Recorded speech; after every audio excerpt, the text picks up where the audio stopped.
Hi, Squad! Welcome back to Crime Squad Podcast with me, your host, Natasha.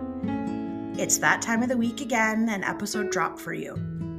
If you're new here, I release Canadian true crime cases, both solved and unsolved, bi-weekly. Each episode is researched, written, and recorded and edited by yours truly.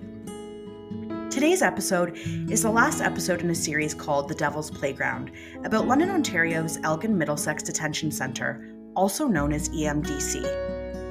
If you want to listen to from the beginning, go back to episode 12 for part 1 of this series. This has been a long journey.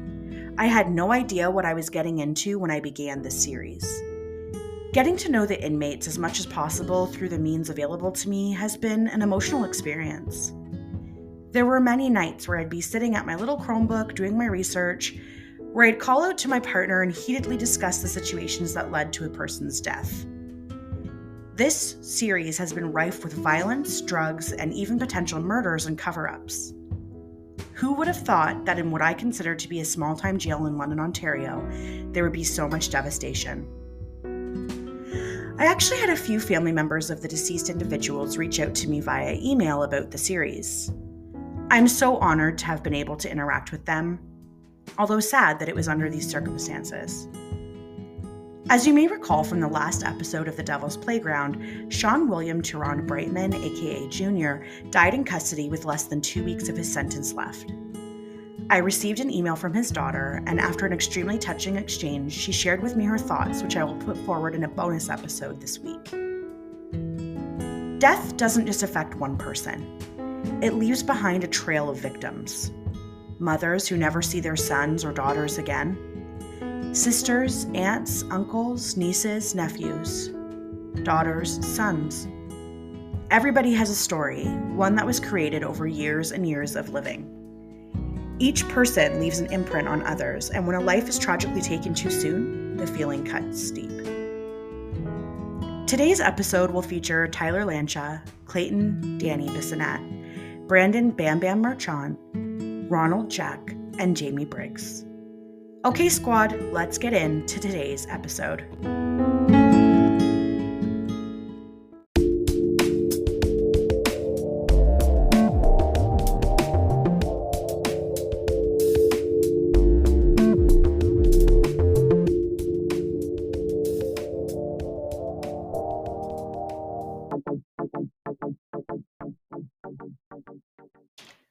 One of the things that I keep seeing again and again as I do research for these episodes is the lack of guards checking in on inmates at the intervals of time that they're supposed to. Apparently, EMDC guards are supposed to check inmates every 30 minutes. But in so many of these stories, way more time goes by than just 30 minutes. The question is, if guards did as they're supposed to, could lives have been saved? Why aren't the policies in place at the jail being followed? If I had to guess, I'd say that the excuse would be that the guards don't have enough resources to do this. And you could say, well, hire more guards. But a huge part of this, if you've forgotten the numbers, is that EMDC should only house about 150 inmates, and this number is staggering upwards of 400. Of course they don't have the resources. The jail is jam-packed. Something is very wrong. Tyler Lancha's family will probably always wonder if things could have been different for him if guards had followed through with the 30-minute checks. Instead, they're left with a gap in their lives, one that can never be filled. Unfortunately, I don't have a lot of information on Tyler's childhood or life, but from what I could find, he has family and friends that loved him very much, and he's truly missed. Tyler was involved in a shooting on Marconi Boulevard in London, Ontario in 2020. After an appeal to the public for assistance in locating Tyler and another individual involved in the shooting, they were found and both were arrested. Tyler was charged with aggravated assault, the use of a firearm during commission of an indictable offense, discharge firearm with intent to wound or endanger life, and possession of a loaded or unloaded regulated firearm. But as I've said many times in these episodes, it's important to understand that people aren't inherently violent or bad. Of course, we all know, squad, there are exceptions to any rule, but judge not lest ye be judged. Was the crime Tyler committed a terrible crime? Yes. Police said it wasn't considered a random incident, and the individual that was shot recovered in hospital with non-life threatening injuries. I'm not excusing his behavior at all, but did Tyler deserve a death sentence? If you said yes, we'll have to agree to disagree. Tyler was serving his time at EMDC. I'm not even sure at this point if he had already gone to court for the charges he was facing. As mentioned in previous episodes, as a quick refresh, many of the inmates in custody at the Elgin-Middlesex Detention Centre are actually awaiting trial and for whatever reason have been denied bail. Knowing how backed up the courts were in 2020 due to the pandemic and the fact that Tyler was at EMDC in 2021, I'm going to make an educated assumption that he was likely not yet convicted of his crime. If someone is listening to this and knows otherwise, or if you have anything you want to say about Tyler Lancha, feel free to contact me and I will make any corrections necessary. It was in late March of 2021 that Tyler's life would be forever altered. On March 20th, Tyler spoke to his mother, Kim. During the conversation, he complained about the food they were being given. Details are limited on the death, but according to lawyer Kevin Egan, a name you might recognize from other episodes in this series, Tyler had apparently been sick the Saturday night. He had been throwing up, which prompted a nurse at the jail to tell guards to check on him every 15 minutes instead of the usual 30. Kevin went on to say that inmates provided the detail that Tyler was heard throwing up at around 3:30 a.m. At around 7 a.m. on Sunday, March 21st, Tyler would be found unresponsive in his cell. Guards had not checked on Tyler in 15-minute intervals. Reportedly, a full 90 minutes went by before he was checked on, and this is when he was found unresponsive. Tyler was rushed to hospital. According to Tyler's family, he was in hospital for 3 hours before they were notified something was wrong. The family rushed to be by his side and were given a hard time by correctional officers who were at the hospital. Kim, Tyler's mother, told lawyer Kevin Egan that correctional staff were unsympathetic and hindered their ability to see Tyler. Tyler, who at the age of 26 was on life support. The next day, March 22nd, Tyler died. The initial investigation conducted at the hospital showed no visible signs of trauma and no signs of the presence of drugs. The death would need to be further investigated, and of course, if determined anything other than natural causes, yet another inquest would be required. I have searched the coroner's inquest files and haven't found anything, but that doesn't mean an inquest hasn't been conducted. One thing the doctors did tell the family, however, was that Tyler's blood seemed to have high levels of potassium. According to the National Kidney Foundation, high potassium levels can lead to heart palpitations, shortness of breath, chest pain, nausea, or vomiting.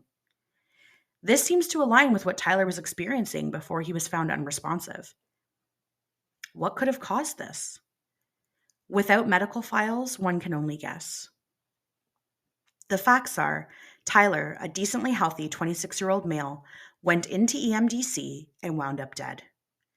The 17th inmate to go into EMDC and come out dead since 2009.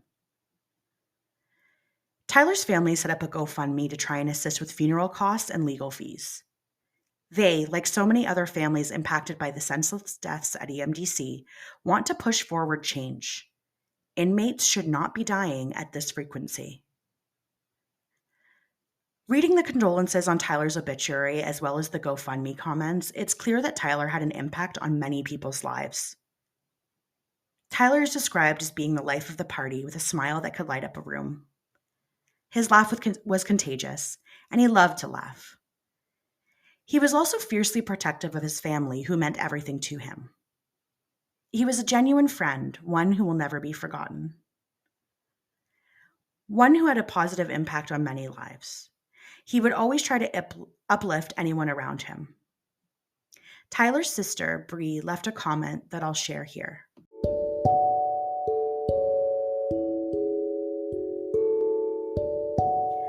Oh, the memories we share.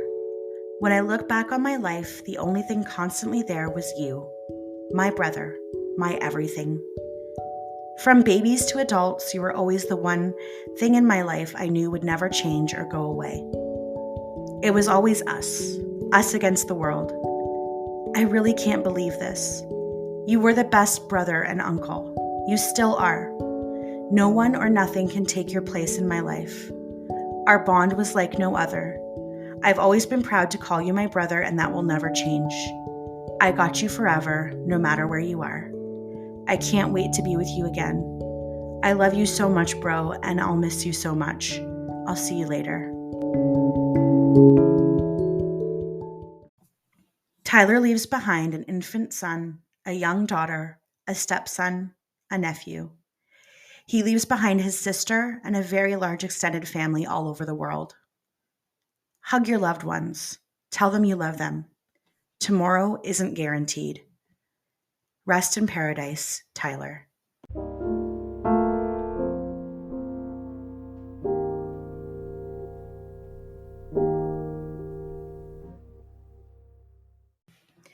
Just 3 days after Tyler Lancha passed away, Elgin-Middlesex Detention Centre would have more blood on its hands.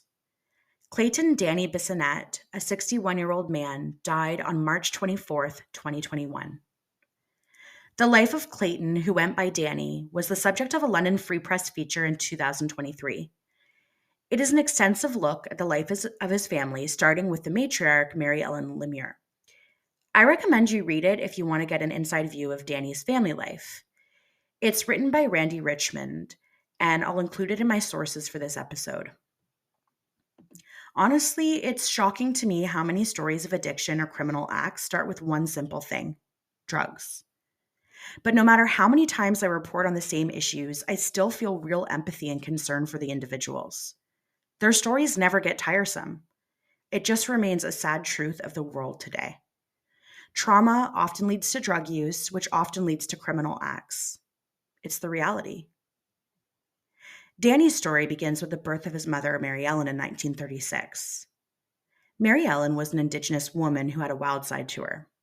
She met and married a man named Simon Bissonnette, and they had 4 children in the early 50s. At some point, Mary Ellen leaves Simon and meets a man 23 years her senior named Samuel Armstrong. They have 5 children together, all but one who were taken as part of the 60s scoop. If you haven't heard of the 60s scoop before, I urge you to do some independent research. In a nutshell, though, this is a super dark side of Canadian history where an estimated 16,000 Indigenous children were taken from their families, often forcibly removed, to be adopted into white families to try and eradicate Indigenous culture. There's lots of history in Danny's family. Danny was kept by Samuel Armstrong when his mother eventually decided that she wanted to leave. There was a time where she asked if Danny wanted to leave with her, and he said no. He stayed instead with his father and 3 of his 4 half-siblings. 2 other children, Danny's full siblings, are put into foster care or adopted as part of the 60s scoop. They don't realize they have siblings until years later when they all begin their own research into their lives and their biological family. They find out that most of their siblings and extended family have all been removed from their homes at some points and put into care. As a young boy living a relatively unstable life, Danny makes it to 9th grade in school and then quits to become a bricklayer. He works hard. Danny gets into a bit of trouble with alcohol-related offenses in his mid-30s, but otherwise leads a decent life.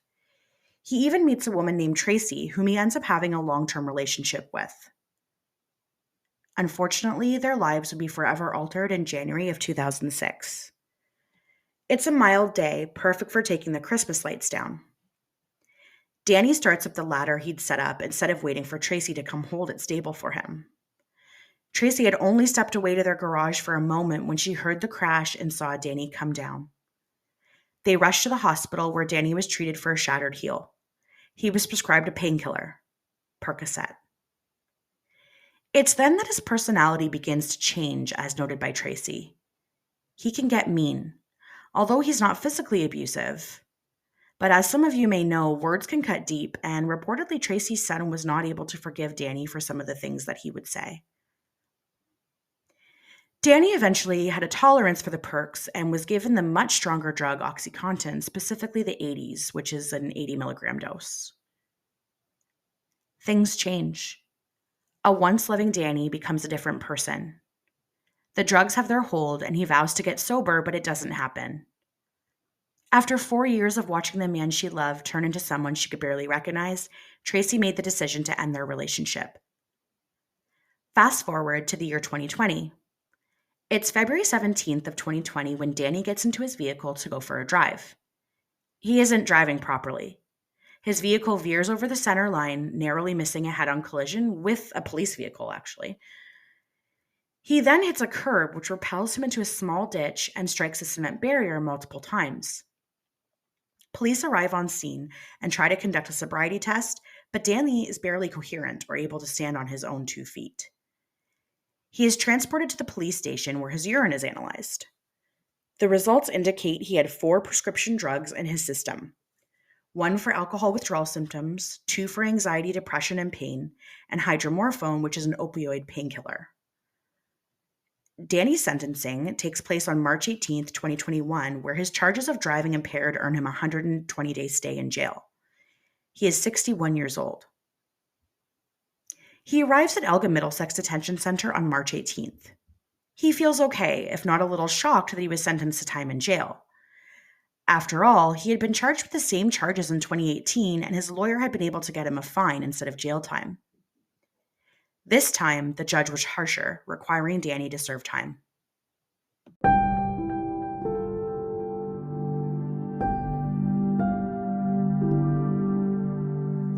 It's only 5 days later, on March 23rd, when Danny's cellmate hears him making odd sounds that are a cross between a gurgle and a snore. The very next morning, correction officers find Danny unresponsive. He isn't breathing.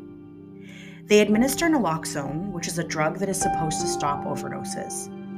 They attempt CPR until paramedics arrive. Paramedics then transport Danny to the nearest hospital around 8 a.m. 7 minutes later, he is pronounced dead. 5 days in custody, and Danny would never get to see his loved ones again.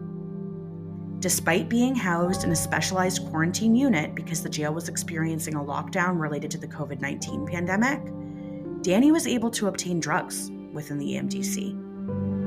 The coroner later determined that Danny's death was multiple drug toxicity. His blood contained cocaine, fentanyl, fluoroprozolam, and xylazine. According to the coroner's report, Danny had suffered a heart attack the day prior due to the cocaine use. And Danny had 2.5 times the lethal amount of fentanyl in his system. The last 2 drugs are often found in fentanyl that is created on the street. Danny's life was not an easy one, and it seems so sad that despite his upbringing, he really did the best he could to be a good person. His former partner, Tracy, believes Danny turned to using drugs to help not just with physical pain, but as he began to use more to numb his emotional pain too. Danny was the 18th victim who died at EMDC. His family, like so many others, wants to see changes. They want the death toll to stop. What will it take to see this institution implement real change? Rest in peace, Danny Bissonnette. On December 11th, 1988, Brandon Marchant came into the world. According to an article by the London Free Press, he had a rough go of it as he was growing up. He didn't have support within his family in his formative years, but he eventually made his way to London, Ontario, and made a home here. He became involved in the local mixed martial arts community and started training to become an MMA fighter, adopting the name Bam Bam. He was well known in the scene as a promising young fighter. His trainer expressed a lot of fondness when talking about how Brandon would help raise funds as part of the gym's charity efforts. Around 2020, Brandon stepped away from training to deal with some personal issues he was facing, according to his trainer. Brandon, like so many of us, seemed easily influenced by the wrong sorts of people. People you call friends, but sometimes they don't have your best interests at heart and encourage bad decisions. Brandon had been struggling for many years with addiction, but he was ready to find a different path. He had been attempting to straighten out his life, even attending church services to promote a different lifestyle. On Canada Day of 2021, Brandon would make a poor decision, one that I'm sure he would later regret with everything he had. Brandon, along with 2 passengers, were involved in a single vehicle collision on Highway 401 near Woodstock. According to reported events, at around 4:30 p.m. on Canada Day, a vehicle hit a hydro pole. The two passengers were actually ejected out of the vehicle, and the driver fled on foot. The passengers were transported to hospital with injuries. The driver was later located by police and also transported to hospital with injuries. The driver happened to be Brandon Marchant, who was then charged with the following, according to police, as told to the London Free Press: possession of property by crime over $5,000, dangerous operation of a vehicle, driving while under suspension, using an altered license, and failure to stop after a collision. After Brandon was treated for his injuries, he was transported to the Elgin-Middlesex Detention Centre, where he would be held until a bail hearing, or if bail was going to be denied, held until trial. Brandon arrived at EMDC on January 2nd, 2021. According to sources within the jail, specifically two inmates who were in the same unit at the jail that Brandon was admitted to, Brandon suffered a horrific assault the night he arrived. And other sources had actually confirmed this to be the case as well. Allegedly, Brandon had been denied the ability to take a shower, which caused a verbal exchange between him and the correction officers. Brandon then threw a towel at the officers, and in turn, the officers admonished him verbally. But that's when the alleged assault began. Both inmates recall the assault, and in fact, one of them had actually been on a phone call to a friend where he held the phone out so the friend could hear what was going on. Apparently, 5 correctional officers committed a vicious assault against Brandon. Although Brandon probably could have held his own if it was one officer, 5-on-1 is just cruel and uncalled for. One had supposedly been doing a lot of the punching, and the others had held him down or delivered separate blows. Inmates heard the screams coming from the cell. One inmate recalls that he heard, quote, I'm sorry, pleading, and after that whimpering, end quote. Officers left the cell, leaving Brandon on his own. Overnight, these inmates had differing accounts. One said that he could hear whimpering coming from Brandon's cell and then nothing else. Officers reportedly did not check on Brandon throughout the night, even though, as we've discussed multiple times, they're supposed to check every 30 minutes at minimum. The other inmate reported that Brandon had asked guards for a blanket in the night and was instead told to lay down. This inmate said he heard Brandon groaning in pain throughout most of the night. According to these sources, the next morning, a correctional officer came to check on Brandon. He knocked on the cell door and did not receive a response, prompting him to enter the cell. Moments later, he exclaimed, "He's not breathing." Paramedics arrived and staff apparently handcuffed Brandon, who appeared limp and lifeless as he was carried away via stretcher. As if to plant a seed of doubt in their potential involvement in Brandon's death, the officers told inmates that Brandon's death was likely an overdose. Obviously, the inmates were extremely disturbed at what they'd seen and heard. One of them actually called his lawyer the next day to report what had happened. The lawyer then contacted London police, who visited the jail later that day. Brandon was transported to hospital on July 3rd, and family was notified. He was put on life support at that time and had not regained consciousness. Family members visited him in hospital, assuming he had been readmitted because of the injuries he'd sustained in the collision that happened July 1st. They noted, though, that he had swelling on his face, his head, and his ankles. Brandon wouldn't end up regaining consciousness. He would be taken off life support on July 6th and would pass away. As with other inmate deaths, the death would be investigated. However, results of an autopsy have never been released. In fact, no further information is available that I could find regarding the outcome of Brandon's unfortunate passing. Brandon is remembered as a rambunctious prankster who was popular with friends and women alike. Most of all, he was remembered for being a great dad and loving his family. He leaves behind countless friends and family members. Brandon would be the 19th person to die at EMDC. He hadn't even been at EMDC for 24 hours. Rest in peace, Brandon.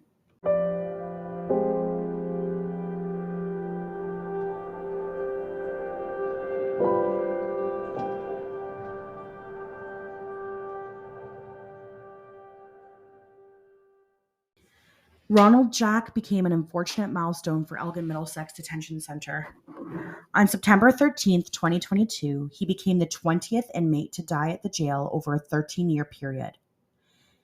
The internet is great for many things, but if there's no information out there, it unfortunately leads to no information at all.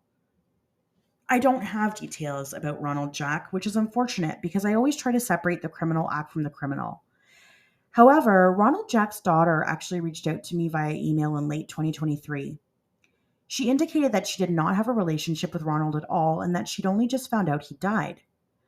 From my understanding, she never actually even met him. She sent me a ton of resources, which I was grateful for. So thank you if you're listening. If anyone who is listening to this has any details about Ronald Jack they would like to share, please feel free to email me at crimesquadpodcast@gmail.com or send me a direct message via Facebook or Instagram.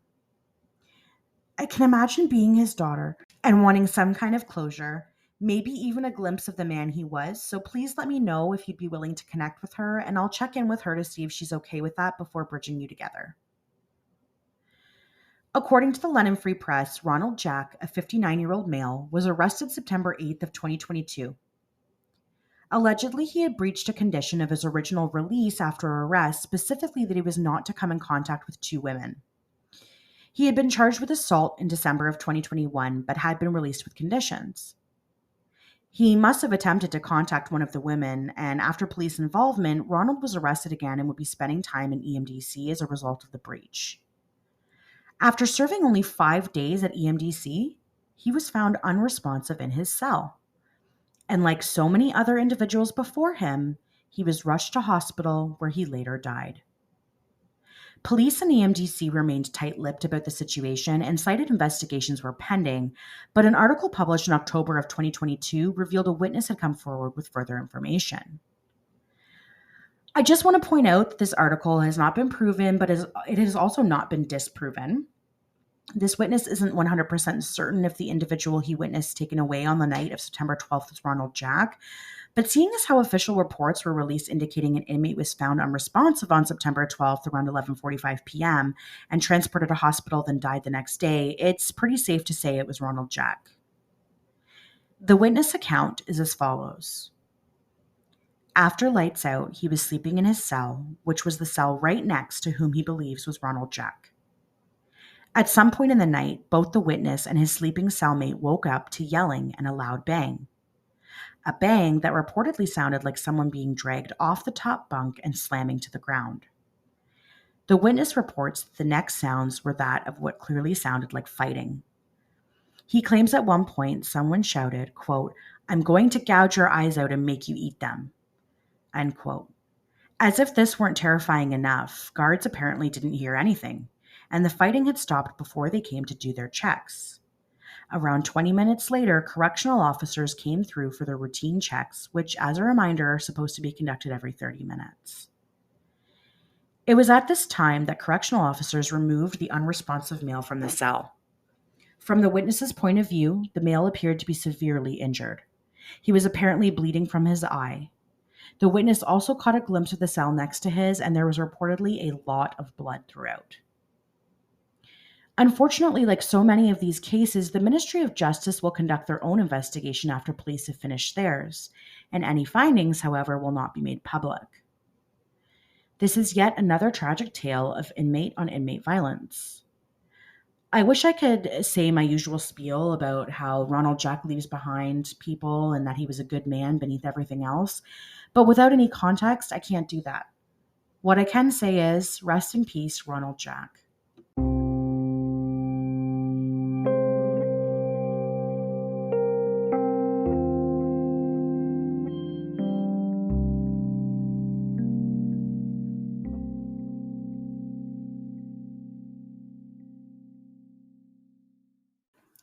Jamie Briggs was born March 9th, 1978. By all accounts, he was a wonderful man who loved to have fun. He is described by many as a man with a huge heart and great smile. He had a lot of hobbies that showed he enjoyed living life to the fullest. He played hockey his entire life. He loved music, cars, motorcycles, and a good time. He also had a very large and loving group of family and friends, from nieces and nephews to aunts, uncles, cousins, grandparents, two brothers, and a daughter named Kayla. He had a job, a loving and devoted partner, a home. How does a man like Jamie end up locked up? How does a man with everything going for him, a man so full of life, literally known for being larger than life, wind up in a cell at EMDC? The story is complicated and upsetting, to say the least. Partner Melanie told the London Free Press of the circumstances that led to Jamie being arrested. It began as back pain. Jamie told his physician of this pain, who prescribed Jamie OxyContin. OxyContin, for those of you who don't know, is an opioid painkiller. Like so many others who are simply looking for a way to deal with pain, Jamie became addicted to the pills. He graduated from OxyContin to hydromorphone and finally to fentanyl. Fentanyl has been mentioned a lot on these episodes, but as a quick fact check, fentanyl is anywhere from 50 to 100 times more potent than morphine.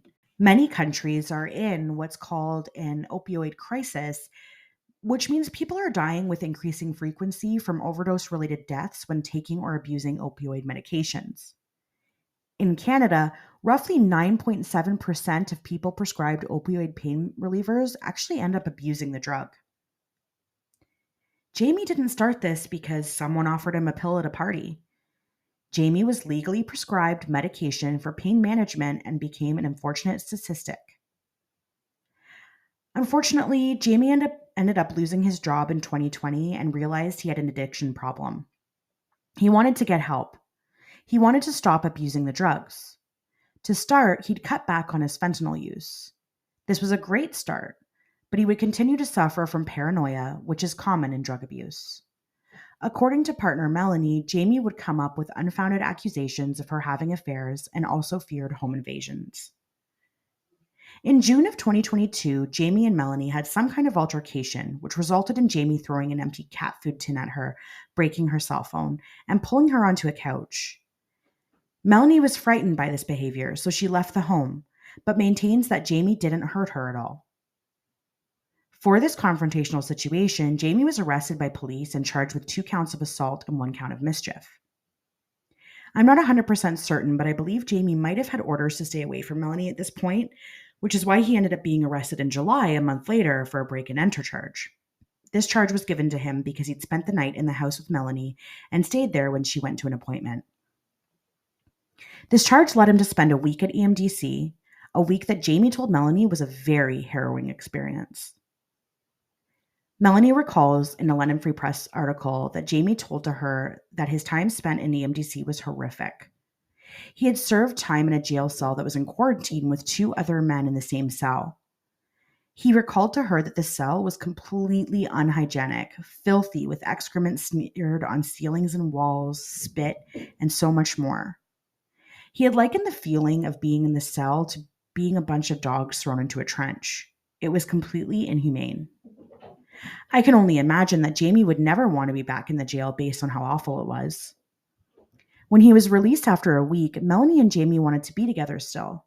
However, the issue with this is that there was a court-ordered condition that they stay apart based on the previous assault and mischief charges laid. They decided to ignore the court order, and Jamie began staying with Melanie in their house. Unfortunately, Jamie seemed to be struggling with mental health, possibly due to his existing addiction issues, in November of 2022. Melanie describes him as in, quote, being in rough shape, talking nonsense to people who weren't there, taking anti-anxiety medication, but agitated and confused, end quote. On November 9th, Melanie heard a strange sound in another room and was shocked to open the door to see Jamie with a woman on top of him punching him. Jamie pushed the woman away, and the woman reportedly ran out of the house, but just moments later, a man returned with her and broke into their home. Melanie recalls the assault that happened against Jamie. He was hit several times in the head by a metal stick and a wooden stick by the man and the woman. Apparently, although police were called and later shown home surveillance videos of the attack, they determined their investigation resulted in no charges because there weren't grounds to lay them. Obviously, I don't understand this because assault is assault, but I also don't have the ability to question police further on this, so I can't get more information as to why this was the case. Because the police had been called, and as mentioned, Melanie and Jamie had a no contact order, Melanie quickly walked Jamie to a house a short walk away where he could stay while police came to investigate the break-in. But because surveillance videos showed that Jamie had been in the house, several hours later, police arrested him for violating the no contact order. Jamie was taken to hospital due to injuries sustained from the violent assault. He received 9 staples in his head. Immediately after he was medically treated for the wound, he was transported to EMDC. The family wants answers as to what happened to Jamie once he was behind bars. So far, what they have found out is as follows. When Jamie was at EMDC, he presented as being unwell. The jail arranged for him to go to a hospital in London for tests. The hospital discharged Jamie at midnight, and he was put in a medical segregation cell back at EMDC. His bail hearing was scheduled for Thursday, November 10th, the day after he'd been arrested and put in EMDC. He appeared at this bail hearing, and despite a head injury, he was otherwise healthy and interacting appropriately in court. In the following days, his lawyer and family attempted to contact EMDC to speak with Jamie multiple times. The problem, though, was that nobody could get through via phone. Jamie went the entire weekend without being able to speak to his family or his lawyer, and his family received no updates on his condition. In less than 5 days, Jamie would be dead. On Monday, November 14th, Jamie's lawyer was notified by EMDC that Jamie would not be showing up for a scheduled hearing because of health concerns. The lawyer was assured that due to these medical issues, Jamie would be receiving medical attention. On Tuesday, November 15th, Jamie's lawyer called EMDC and was told by correctional officers that Jamie wasn't able to come to the phone because he was suffering from withdrawal symptoms. The weekend after Jamie's initial court hearing saw him moved from medical segregation back into a quarantine cell with 2 other inmates. On the evening of November 15th, Jamie was left alone in the cell with the other 2 inmates being removed. Jamie had apparently told staff at EMDC he was having pain in his stomach over a 3-day period. However, he was reportedly unable to communicate anything else. He seemed agitated and confused. He was only able to repeatedly indicate that he had a sore stomach. Wednesday, November 16th, would be the last day of Jamie's life. At around 3:45 in the morning, during standard checks by correctional officers, Jamie was found to be in medical distress. Jamie wasn't able to take proper breaths. Less than 10 minutes later, paramedics arrived and began to perform CPR, but it was too late. Jamie was pronounced dead at 4:15 a.m. on the morning of November 16th. According to initial reports by the coroner assigned to the case, the preliminary cause of death was a ruptured ulcer in his stomach that led to sepsis. This seems like natural causes, but one has to wonder what causes a ruptured ulcer. And if Jamie had been complaining of a sore stomach, what did medical professionals test for if he was truly taken to hospital? Sepsis doesn't occur immediately. I believe if Jamie was given appropriate medical care in a timely fashion, he could have survived. I don't have credentials at the end of my name, but I'm a hell of a researcher, and I found some medical journals indicating these types of deaths can take up to 30 days in otherwise healthy individuals. So why wasn't this issue addressed, and why wasn't he treated in hospital? Jamie was only 44 years old and was at EMDC for a week. Jamie's death marks the 21st death at EMDC since 2009. If Jamie's death was ruled as natural causes, there would not be a mandatory coroner's inquest into his death. I truly hope Jamie is resting in peace and that his family receives the closure they need about this horrific situation.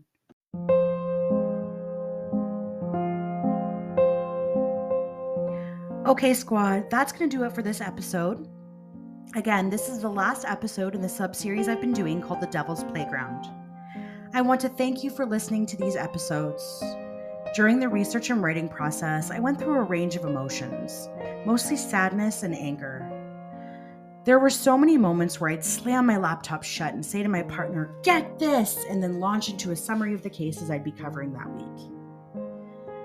I often drive by the jail on the way to my grandmother's as she lives very close to it and I visit her quite a lot. It's really changed for me, somehow made it more personal. Before, it was just a jail, a building where criminals go. Now I understand there is so much more to the story. These people are just humans. Maybe some of them have made mistakes, but they are humans nonetheless and deserve a little compassion and understanding. It's hard to believe that just steps away from a home I take my children, a home where we have summer pool parties and dance the nights away, the home of the matriarch of my family, there are people dying in a system that's supposed to protect them. They do have rights.